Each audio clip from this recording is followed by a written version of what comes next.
You're listening to the Diplomats podcast on Asian geopolitics. As always, I'm your host, Ankit Panda, here from New York City.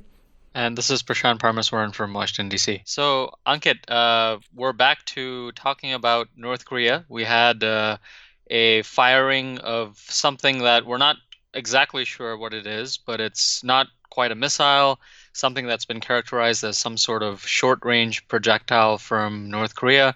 And this is coming amidst several other issues that we're dealing with. The Trump administration is dealing with crises in Venezuela as well as now in Iran.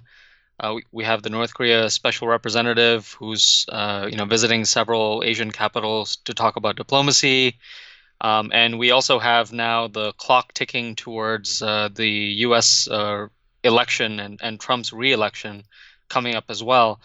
So I guess good place to start would be, what exactly happened from the perspective of what North Korea did, and how significant is this in terms of how we think about not just the action itself, but what we've been seeing with respect to the Hanoi summit, which we've talked about before, and this whole pursuit of U.S.-North Korea talks and diplomacy more generally. Mm-hmm. Yeah, so I mean, the obvious place to start, I think, is that, things are getting bad, and we've known that for a while.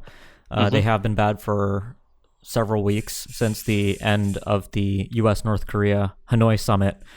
So the first place to begin is that I wasn't necessarily surprised when the North Koreans moved ahead with this launch, because Kim Jong-un, being Kim Jong-un, tells us usually what he's going to do, and then he does it. It's just that most people don't realize because it's done through North Korean state media, and those statements aren't often taken as seriously as they should be.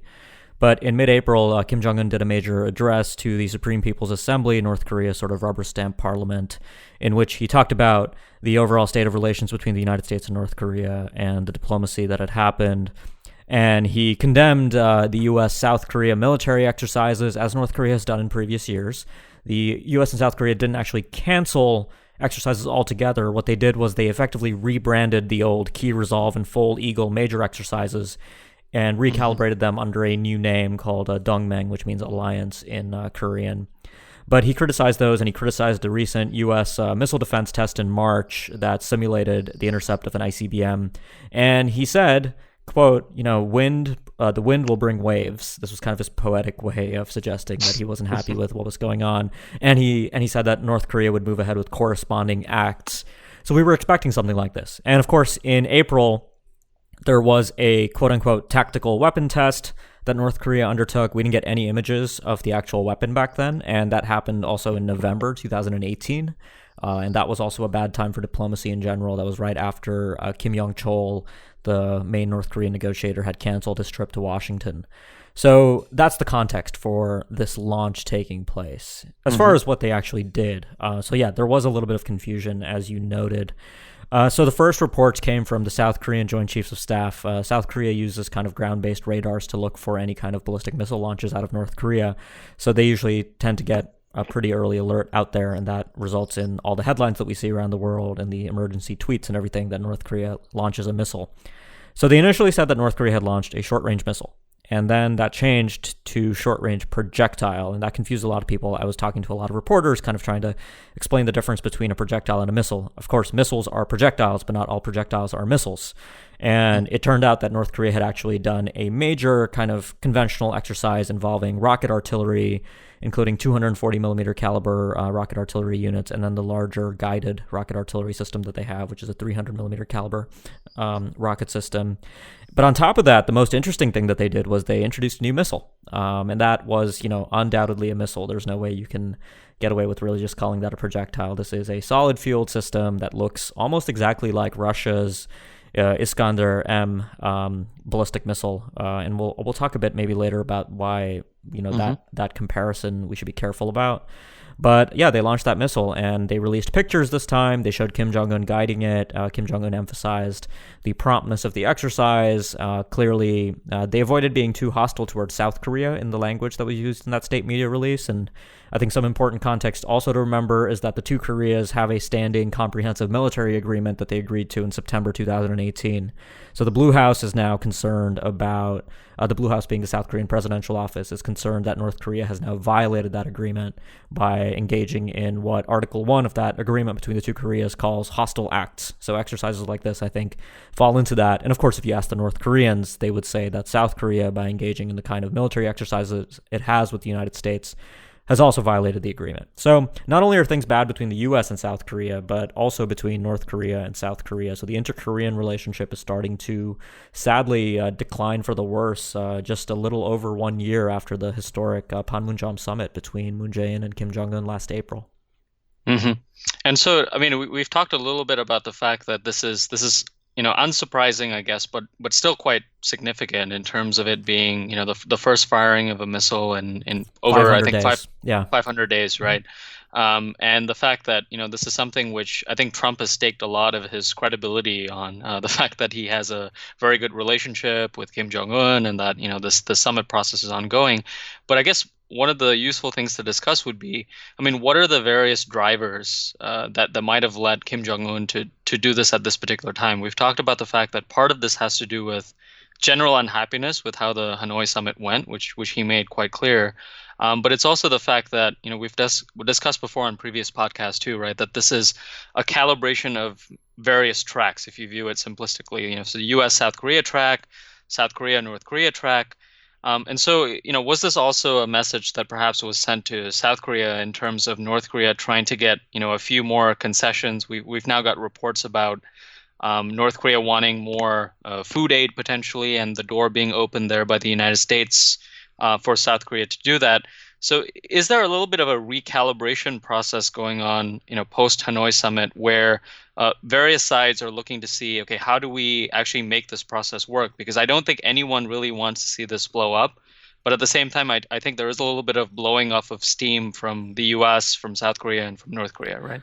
Yeah, I mean, so yes, we are seeing a return effectively to the old ways. We've also heard from the Pentagon's office in charge of recuperating the remains of U.S. soldiers. There has been no contact from the North Koreans on that issue, which Kim Jong-un again talked about in April. He described that as one of the major kind of fulfillments of the Singapore summit declaration last year. But absolutely, I mean, this is about the United States, it's about South Korea, but also, one audience that doesn't come up is sort of internally within North Korea. North Korea is often portrayed as a place without politics, but like any country, there are politics within North Korea, even as Kim Jong-un is a monolithic absolute leader. But what was interesting was that in March, the vice foreign minister held a press conference with members of various embassies in Pyongyang. And there she talked about how Kim Jong-un had really taken a risk by going to Hanoi. He had sort of defied, she said, petitions from members of North Korea's munitions industry by going there. Mm-hmm.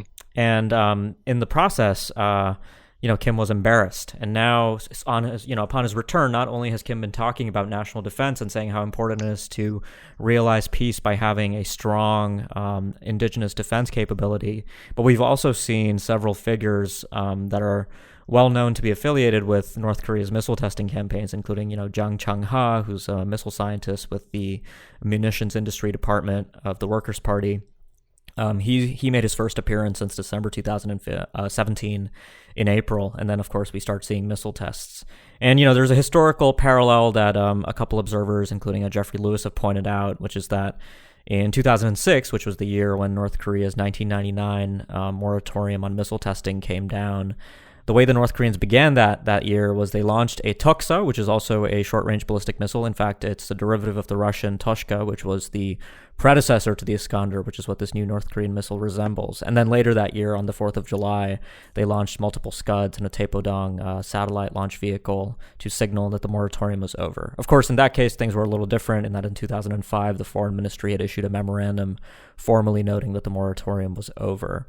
So this may be, again, an attempt to calibrate what is the presumptive end of diplomacy. I mean, I've kind of been a pessimist throughout this process. I just haven't seen the fundamentals in North Korea or in the United States for a productive deal between the two sides. The North Koreans say it must be step by step. The U.S. says all for nothing, and those positions remain sort of locked in. I should add, though, that we shouldn't overinterpret this event either, because Kim Jong-un has been clear that the door is effectively open until the end of the year. He has, set in place the clock ticking, saying that the United States has until the end of 2019 to change its position. And, I think it's highly doubtful that there will be any change in the U.S. position, but that's what he's said. Mm-hmm. And so I guess with the current dynamics that are going on, one of the questions that comes up is, I mean, what really does this mean for what lies ahead, right? I mean, we've discussed several variables here. The U.S. is, I guess, nearing an election in November next year, and Trump has staked a lot of his personal credibility on this. You have the North Korea clock that expires the end of this year. From Moon's perspective, from a South Korean perspective, there is a lot riding on this, right? I mean, he's staked a lot of his personal credibility on what's going on, and I think, I guess a more charitable interpretation might be that for now, at least, the North Koreans are kind of staying to more sort of calibrated actions, and they don't want to do bolder things that could disrupt the process entirely. But nonetheless, I mean, it does seem like this is based on their past track record. And if things don't improve, that we're in for more serious consequences down the line, and a little bit more of a worrying scenario, right? Yeah, I mean, so, you raised an interesting point about Trump's credibility and the issue of missile launches. I mean, that's something that Trump has repeatedly talked about, that the fact that since he decided to engage the North Koreans in diplomacy, that there have been no missile launches, right? The last missile launch before this one happened in November 2017 with the Hwasong-15 intercontinental range ballistic missile. And then in a matter of a few months, by March 2018, we had confirmation that a summit meeting between Trump and Kim Jong-un would happen, and no missile launches happened. So, Trump really took credit for that. And even after the Hanoi summit failed, he emphasized the fact that, look, there's no nuclear tests, no missile tests. And in April last year, Kim Jong-un announced his own moratorium, right? It wasn't a written moratorium. It was a verbal unilateral assurance that North Korea would not launch any intercontinental range ballistic missiles. So that does not include missiles of this range. It doesn't even include intermediate range missiles of the kind that North Korea was launching over Japan in 2017. And what makes matters worse is the way in which the U.S. actually has reacted so far to this latest launch. Mike Pompeo told Chris Wallace of Fox News that this doesn't violate Kim Jong-un's moratorium. So you have the U.S. Secretary of State effectively legitimizing that moratorium that the U.S. really had no say in as kind of the basis for action. And of course, we should recall that, United Nations Security Council Resolution 1718 from 2006 actually bars North Korea from any ballistic missile testing. So this resolution, this missile test is a violation of that resolution, but that's something that the Secretary of State either was unaware of or just didn't feel necessary to point out. And that sort of creates interesting alliance dilemmas too, because of course, if you're in Seoul or if you're in Tokyo, you don't want the U.S. to give the North Koreans a green card to launch any missiles as long as they don't launch ICBMs, right? So Kim Jong-un, I think, is still creating some alliance trouble now with these launches, especially if they do ramp up and the U.S. continues to just brush them off. And, I understand why the U.S. is incentivized to brush them off because they don't really have a policy right now, right, apart from maintaining pressure on Pyongyang. So as long as Trump doesn't have to be embarrassed by the fact that, Kim Jong-un betrayed him or anything, and he hasn't betrayed him because there was no agreement, as long as they can keep up that narrative, I think they'll try to keep a lid on this situation. So we'll see if the North Koreans choose to ramp things up, right? It would certainly be in line with historical patterns. Absolutely. I mean, and I guess one final aspect that would be, sort of interesting to discuss in this respect would be, I mean, from a North Korean perspective, how do things look for, the rest of 2019 onto 2020, right? I mean, you do see a case for perhaps continued calibration in terms of their actions and see maybe what the United States can provide, what South Korea can provide. Is there kind of an easing of what their positions are? But if they ramp things up, and it approaches a point to which Trump feels like his credibility is being undermined, I think Kim Jong-un is probably cognizant of the fact that this is a president who will probably react, and not necessarily with a lot of control and calibration. And you have, I guess, individuals like John Bolton, who have already been talking about undermining the diplomatic track. And so you do have that scenario too, right? Of the U.S. response hardening as well. And I guess it's difficult to predict, but it's something that we should kind of worry about a little bit, right? Yeah, it is. I mean, you asked about what's happening inside North Korea. I mean, you mentioned food scarcity. The UN has found, the World Food Program has said that 40% of North Koreans are, nutritionally stressed, and South Korea is going to move ahead and provide humanitarian assistance, and the U.S. has said that they're not going to block that. But apart from that, I mean, one of the senses that I got from reading Kim Jong-un's remarks in April was that he was effectively telling the party to work harder because sanctions relief does not appear to be forthcoming, right? So the North Koreans, I think, are settling in for a general deterioration. I mean, honestly, on one level, the fact that they've resumed launches and listening to not only Kim's remarks, but also remarks from senior officials from North Korea throughout March and April and reading state media, it does seem like the North Koreans are not counting on a third summit anytime soon or a general change in the relationship with the United States. So that's obviously a bad sign because I think it portends further launches to come and a possible return, in the worst case, to the kind of fire and fury talk we saw from Trump in 2017. That's where the real danger lies, is that if Trump feels that he's been effectively screwed over by Kim Jong-un and now has to respond. And that's actually what a lot of us were warning about when this diplomacy got underway, that without the fundamentals first existing for any kind of productive diplomacy, it's effectively a mirage. And that's, I think, still a concern that lingers large. Do you want to briefly talk about this missile, by the way? Yeah, absolutely. I mean, you were saying, you should be cautious about a direct comparison with the Russian Iskander missile, right? Which is kind of an analogy that some folks have talked about. Yeah, I mean, I mentioned the analogy too. In fact, this isn't just a case of a missile looking like another missile. This is a case of the North Koreans going out of their way with coloration, with the contour, with even the launch truck. I mean, so this missile first made its appearance at the February parade last year. And since that parade, they've actually changed the vehicle that carries it to even look more like the Russian Iskander launcher.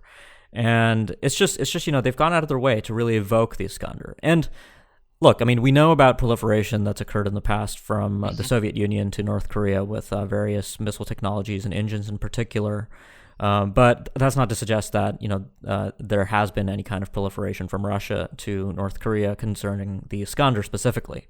There are other ways that the North Koreans could have come up with this missile. In fact, what makes the Iskander is not what it looks like or not the shape that the missile takes, really. It's what happens right of launch after you launch the missile. It's an incredibly precise, low-flying, maneuverable missile, and the North Koreans haven't really demonstrated that their missile meets any of those specifications, right? So they've made it look like an Iskander, but the performance doesn't likely get there.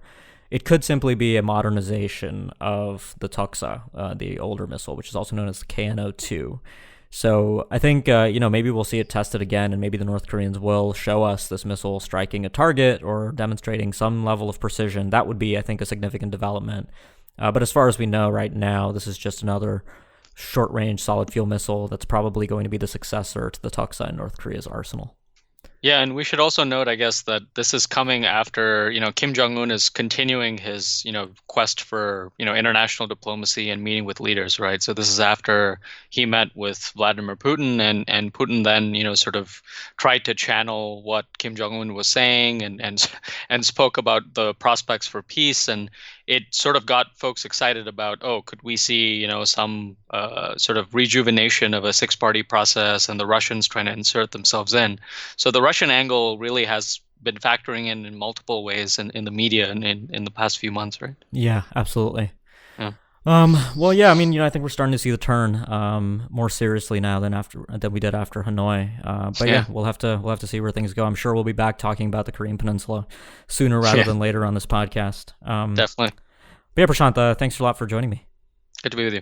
Great. And for our listeners, if you liked our discussion and you want to keep up with future episodes, make sure you subscribe. You can do that on iTunes, Google Play, Spotify, or any other number of podcast providers. And if you've been a subscriber for a while, but you haven't yet left us a review on any one of those platforms, please do so. We'd really appreciate that. And as always, if you have suggestions for future episodes, do feel free to reach out. I've heard from a few listeners in the past week, and I've already taken notes for future episodes. So definitely do keep in touch, and we'll be back next week with more. Thanks a lot for listening.